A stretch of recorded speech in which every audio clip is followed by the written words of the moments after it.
Now I am reviewing the OnePlus Ace 2. The display of this smartphone is 6.7-inch solid AMOLED 1 billion color and the refresh rate of the display of this smartphone is 120 Hz HDR10+. The screen to body ratio of the display of this smartphone is 87.6%. The resolution of the display of this smartphone is 1080 by 2412 pixel. PPI density 394. The protection of the display of this smartphone is Corning Gorilla Glass.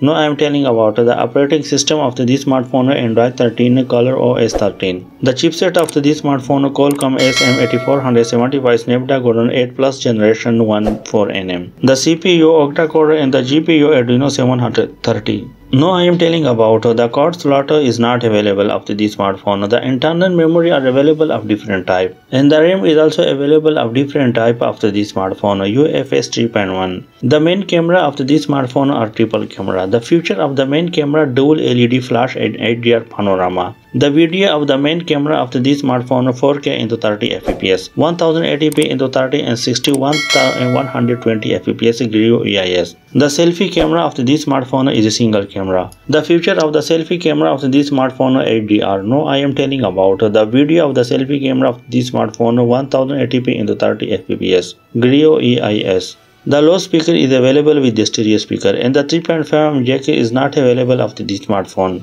The Wi-Fi of this smartphone is 802.11 dual band Wi-Fi direct. The Bluetooth 5.2 A2DP LE. NFC is available but the FM radio is not available of this smartphone. The charging port of this smartphone is USB Type-C 2.0. Now I am telling about the battery of this smartphone 5000 non-removable.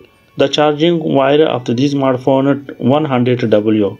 The 5G technology are available of this smartphone. The dual SIM slot are available of this smartphone. The line data was announced after this smartphone 7 February 2023. There are a different price are available of this smartphone. Thanks for watching our video. Don't forget subscribe our channel, like and share the video. If watching more video about smartphone and tablets, so please check the description. For any question about smartphone and tablets, so please leave the comment and I will try to reply.